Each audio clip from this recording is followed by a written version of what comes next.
Shabbat Shalom.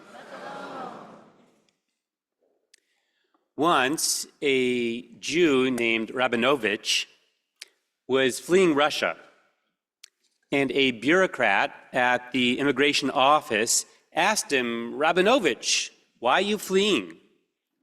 Rabinovich said, "Well, there's two reasons, really.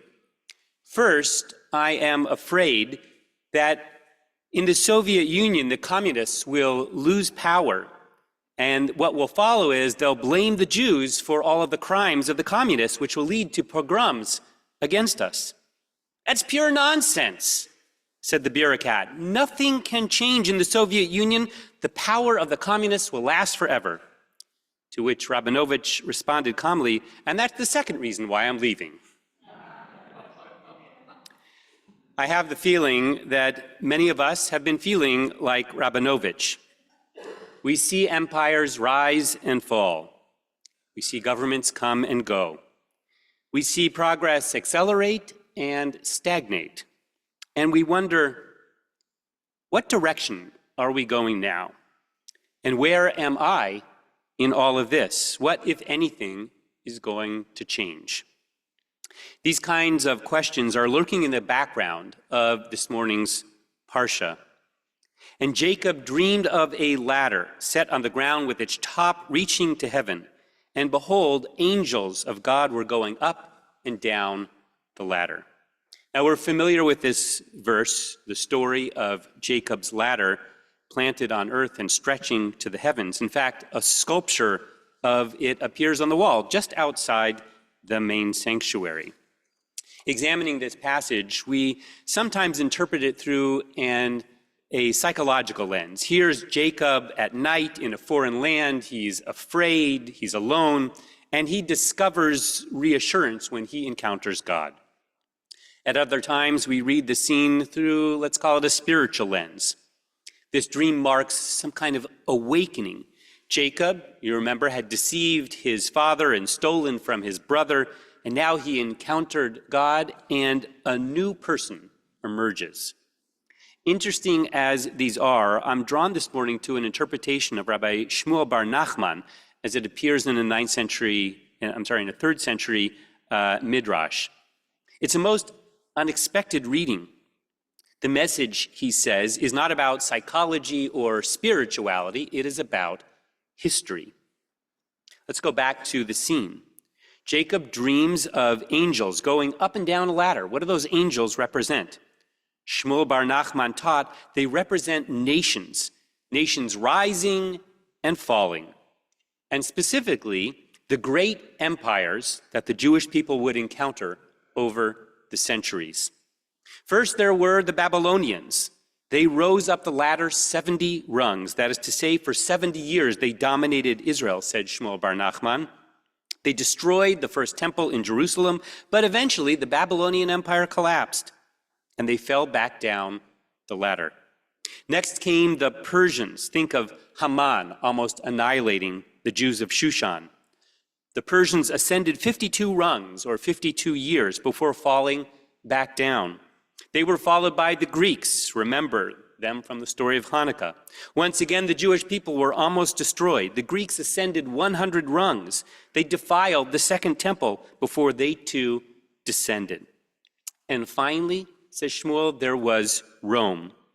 Rome, who destroyed the second temple, and they sent the Jewish people into exile. They rose up higher and higher. And at that moment, Jacob called out from his dream, "God, will they continue to ascend?" And God responded, "Al tira avdi Yaakov, do not fear, Jacob, for those who now ascend, I will cast them down." According to this midrash, Jacob's dream was a prophecy, foreshadowing what would come. Recall that Jacob himself actually lived 1,000 years before there was a Babylonian Empire, 1,800 years before a Roman Empire. Jacob's dream, writes Nechama Leibovitz, depicts the rise and fall of nations and their cultures on the arena of world history. What does this have to do with Jacob? The Midrash is not simply referring to Jacob the individual, but Jacob as a symbol of Israel, the embodiment of the wanderings of the Jewish people, exiled from one country to another and witnessing the rise and falls of mighty nations. Now, if we take a moment and kind of step back out of the Midrash, we understand that this is the interpretation of a 3rd century sage, Shmuel bar Nachman, who is living following Roman persecutions under Roman rule. Through this parable, then, he was offering hope to Jews of his day.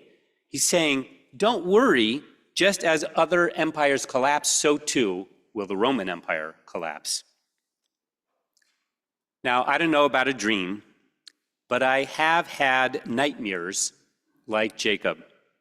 Nightmares about a country that was founded with great promise, a nation that struggled to survive, that grew, that overcame great odds, a nation that thrived, and then a nation that plateaued, that got mired in turmoil, that couldn't seem to overcome the challenges that arose from all sides and from within, and that eventually declined and was replaced by a new nation.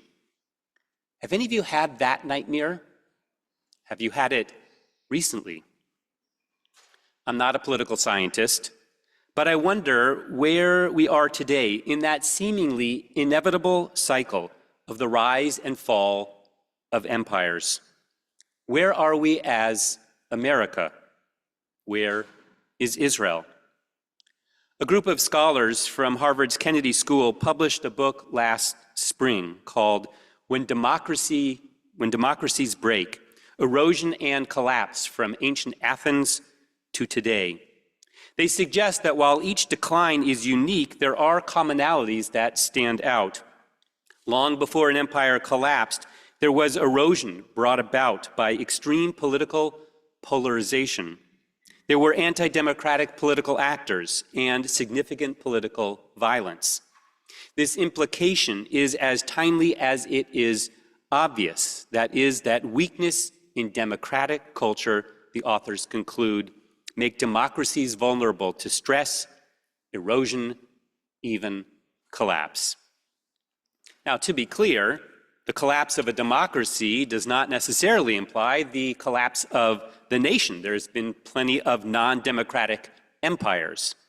I'll leave it to you to consider if or how this warning rings true today. For now, I want to bring us back to Rabinovich, who saw trouble on the horizon. What does this cycle and this warning mean to me as a Jew, as an American? 1,600 years after Shmuel bar Nachman, a famous American writer noticed the same trajectory of empires rising and falling. And like Shmuel, he concluded, "Fear not, O Jacob." It was Mark Twain who once wrote, "The Egyptians, the Babylonians, the Persians rose. They filled the planet with sound and splendor and then passed away. The Greeks and the Romans they followed, and the Jews saw them all, beat them all," said Twain, "and now is what he always was, exhibiting no decadence, no infirmities of age, no weakening of his parts. All things are mortal," said Twain, "all forces pass, but he remains. What is the secret of our immortality?" How is it that we have survived these thousands of years, asked Mark Twain, when all the other empires rose up the ladder, they ruled, they dominated, and eventually they collapsed? I don't have a definitive answer, and I'd love to hear your thoughts at Kiddush, but I'll propose 3 factors. First, in modern times, Israel, the state, has been a key source of salvation for Jews. When Jews needed a refuge because their survival was threatened, Jews in Russia and Ethiopia and Yemen, and now we might say France, they knew that they could count on Israel. This alone makes Israel indispensable and worthy of our support. At the same time, we know that for thousands of years, the Jewish people survived without an Israel. We did so by developing strong diaspora communities, and lamentably, by internalizing a psyche of the wandering Jew.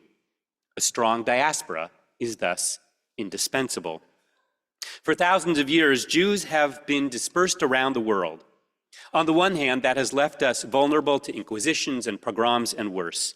And on the other hand, as a mobile people, we've demonstrated an uncanny ability to renew and reestablish ourselves on new shores.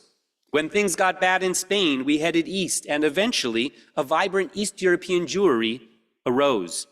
When things got bad in Eastern Europe, we came to the United States and built a robust, diverse American Judaism.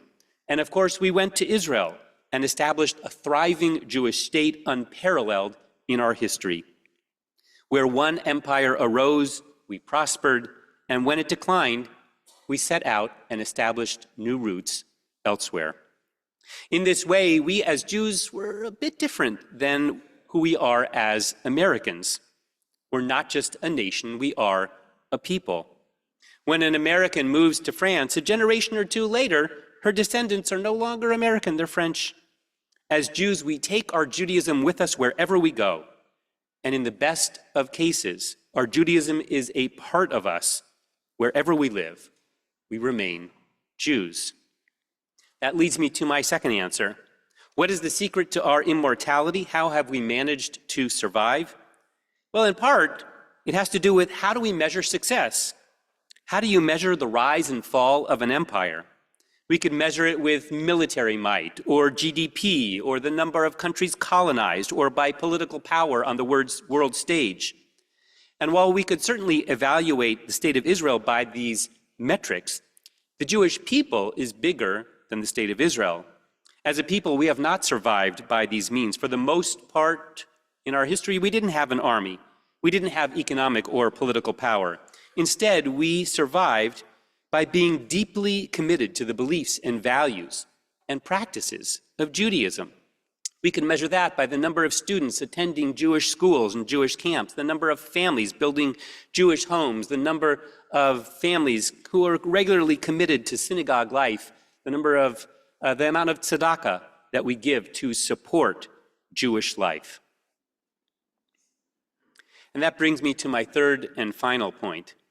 We survived because individuals made a choice to live Jewish life and to pass it on to a new generation. And they made that choice daily, in the big and little moments of everyday life. Day after day, week after week, year after year, century after century, mitzvah after mitzvah, dor acharei dor, generation after generation.